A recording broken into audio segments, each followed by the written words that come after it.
I'm not up to that just yet.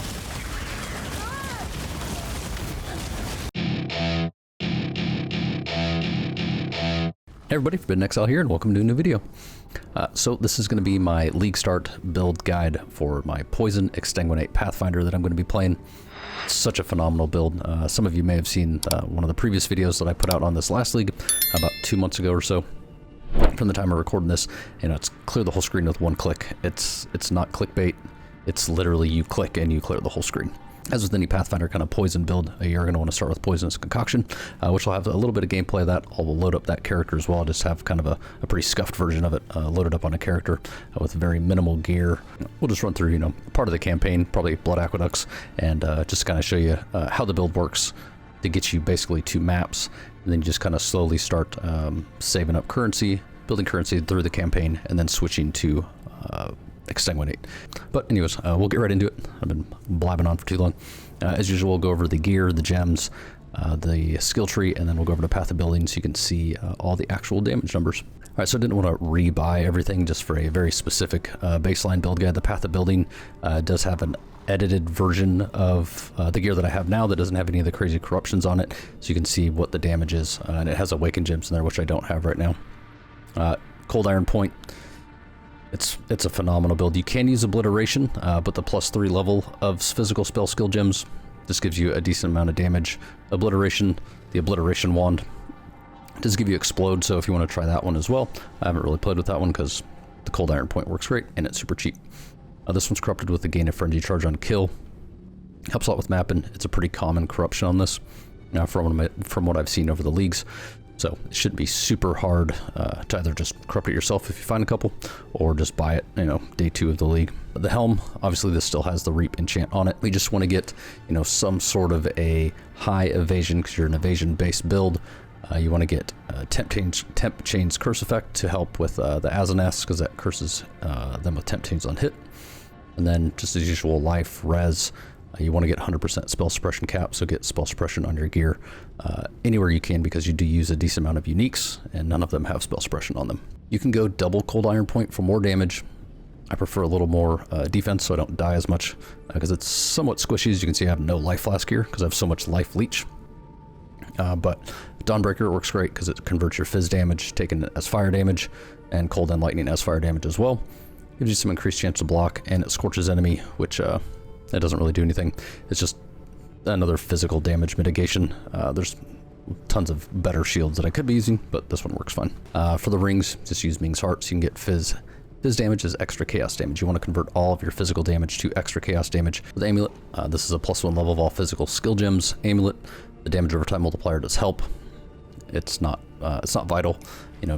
Starting out, just try to go for, life and res. That's really all you ever go for when you're starting any kind of build. And then work your way into just a regular level of all physical skill gems. You get the double +1 later in the league, or you can try and roll it if you get a fractured one, maybe lucky drop. But this one works just fine. So the main part of this whole build that makes it work is the Dentabrate. I do have a double corrupted one on there. The socketed curse gems don't do any good because I don't have any curse gems in there, obviously.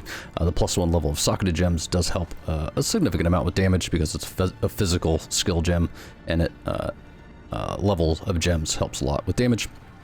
But you get the socketed gems are supported by a level 10 chance to poison, which gives you more poison chance, because you want to have a 100% chance to poison as well.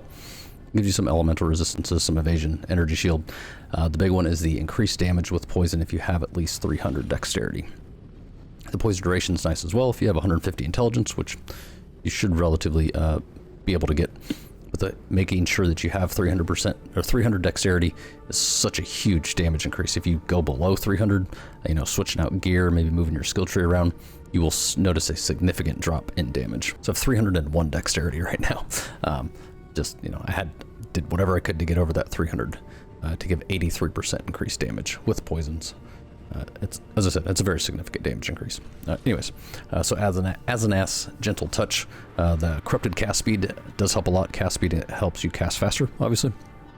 But you curse enemies with temporal chains on hit.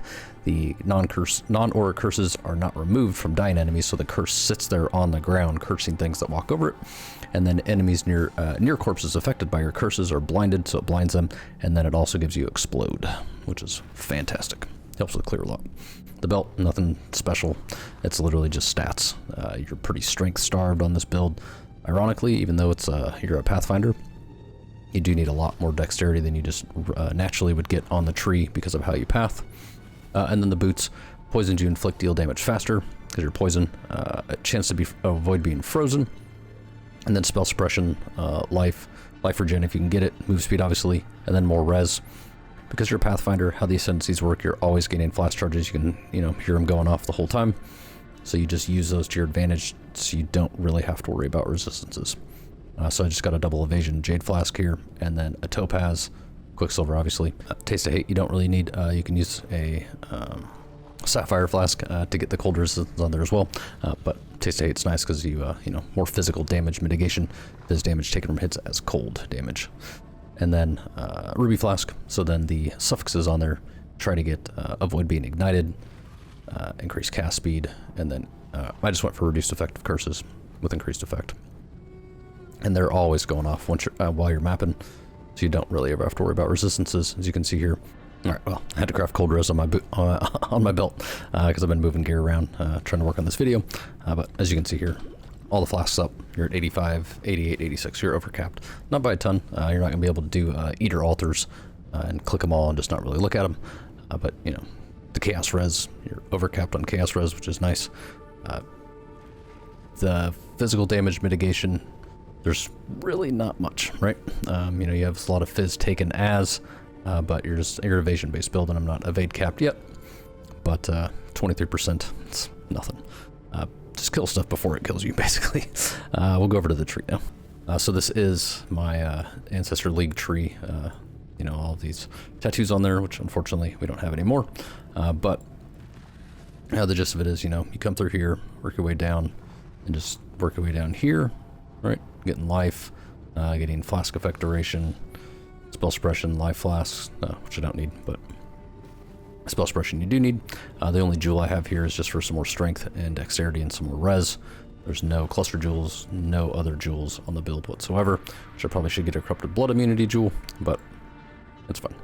Now I come over here, damage over time for poison. You take all these poison, all chaos nodes, come up here and take this whole wheel to get a chance to poison, cast speed, damage with poison, cast speed, damage with poison, cause them to have -5 chaos resistance, spell damage over time multiplier for poison, chance to poison. You can take this one, chance to ignite, free shock, and poison curse enemies if you want. All right, so right now with Exsanguinate, we're at 110% chance, right? So I can't technically take this one out because then I'd be at 95%, and you want to be at 100%. Other than that, you can see here it'll be in the Path of Building as well, but nothing special. That's pretty much it. For the Ascendances, pretty standard. Magic Utility Flask for Nature's Boon, get increased effect. Flask gain 3 charges every 3 seconds. Flask duration, flask effect. Chance to inflict Withered for 2 seconds because you're a Chaos build / poison build, so you want to inflict Withered. And then the nearby enemies are poison. Poison you inflict during any flask effect have a 20% chance to deal 100% more damage. So that one's, a 20% chance to deal 100% more damage every time you hit something. All right, we'll pull up Path of Building. All right, so for the Path of Building, I do have 2 full trees, full Path of Building skills, items, and trees in this as well. All you have to do is come down here, change it from level 90 to budget to big budget. Basically just kind of move some gems around and gives you this large cluster jewel, which is 12 passive increased physical damage with increased attack cast speed, damage increased effect. You don't have to get those exact mods on there, but the tier 1 increased attack cast speed will help a lot, and then obviously increased damage, increased effect will increase all these little nodes in here, and then just chaos.multi, cast speed, stuff like that. So that's the advanced, the bigger budget tree, but we'll start with just the regular level 90 budget. Just looking at 1.3 million damage. I would say you could easily hit this on day 2. This is just with 5, it's a 5 link, it's not a 6 link. I'll go over here to the items, it's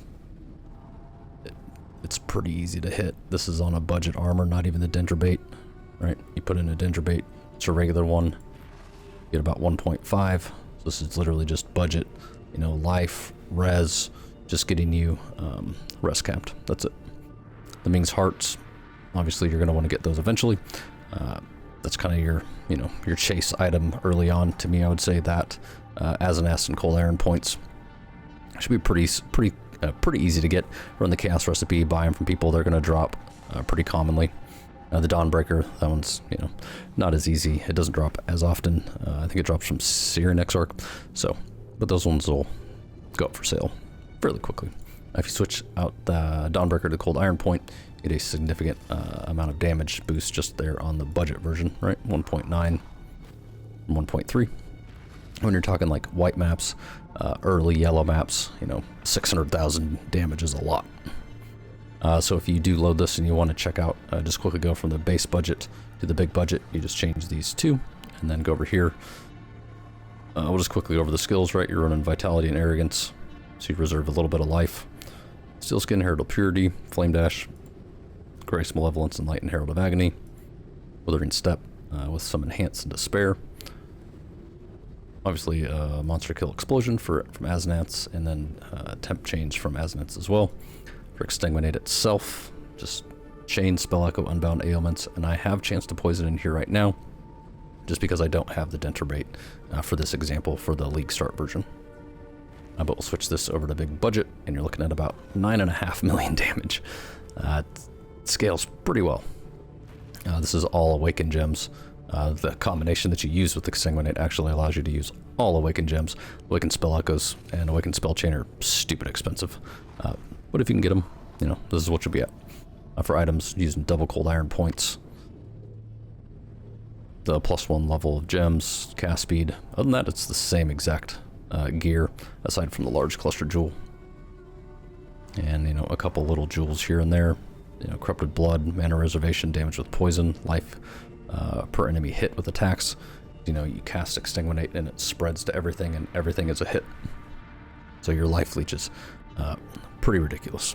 So I'll pull up Poisonous Concoction just for those of you that don't know what it looks like. I'll just run through Blood Aqueducts, just a little bit of it, just to kind of show you how the build works, just the super scuffed gear that I have on that. And then we'll run one pretty juicy cemetery map with the Exsanguinate build. All right, so here's my Poisonous Concoction build. As you can see, super scuffed, right? I just literally just threw this together just to give you an example. I just tried to get my reses capped. That's pretty much all I was caring about. This KS res is -50, but the tree itself, it's, as you can see here, it's basically the same exact tree, right? Character's level 94, but I have 18 skill points available, so like 76, right? Very doable within the first day if you're, you know, playing pretty hard, or day 2 to get to level 76. But you know, whenever you get to level 76, it'll probably take me 3 or 4 days to get to, you know, level 90 when the league starts, because I kind of like to slow play. I don't go all in. I'll probably live stream the first day, but that's about it. But as you can see, it's pretty much the same exact tree. Nothing special there. And then the gear, as I told you, it's terrible. There's literally nothing special on here. It's just life and res. Got me up to 2900 life. I'm not running any orders except for Herald of Agony. That's it. I've got Flame Dash, Poisonous Concoction linked to Volley, lesser multiple projectiles, and Void Manipulation. I have Withering Step on there. That's it. This is just to give you an idea. Blood Aqueducts. I don't even have Withering Step on. I'll turn that on. Some left click. So you literally just throw it unarmed. It uses your life flask while you're casting it every time you throw it. So that's why I have just 2 life flasks over there. That's it, right? Your single target damage isn't going to be great. This is going to be nice in League. Obviously this, you know, isn't the most optimized version of Poisonous Concoction, but just to give you an idea. Unarmed attacks. We'll pull it up right here.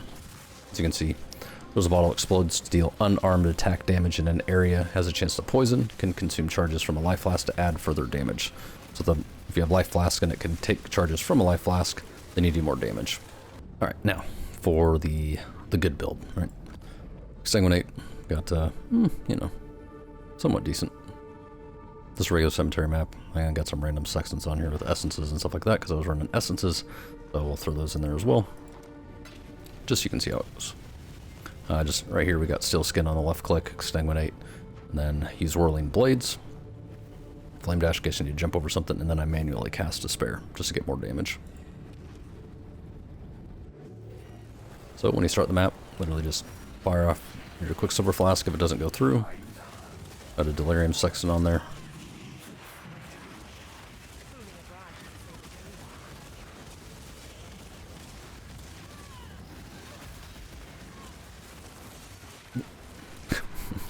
You can see, I mean, it's fairly tanky, you know, for what it is. This isn't even like the super big budget build. You know, there's no awakened gems, nothing crazy on there.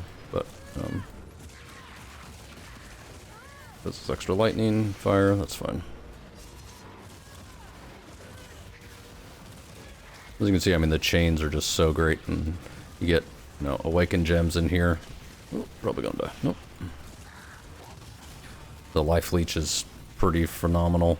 Works great with Harbinger. I feel like it'll work great with Ultimatum. I tried to get it to work with Sanctum, but you just there's not enough distance on it. Not sure how it'll work with the new League mechanic. I feel like it'll work great just because of like the fog and stuff that you have to kind of walk through. If you could get it tanky enough, you could probably delve pretty deep with it too. Having max chaos res and not having to use chaos inoculation definitely helps with those guys if you're doing eater maps. These things will they will wreck you real quick because their attack speed's so fast, or cast speed. But we'll get over here to the boss. It should be on this side, I think, somewhere maybe. Nope. Alright, so with this, set that, hit Withering Step, cast it, let it do its thing, and die. I don't know what mods I have on this map. What do we got?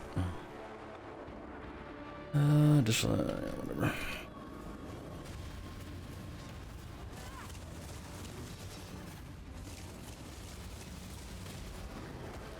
So essentially what you would actually want to do is switch to Reap when you're fighting single targets like that, and then you'll be able to do a lot more damage. But just with Exsanguinate alone, you know, cost me a couple portals. So yeah, that's it.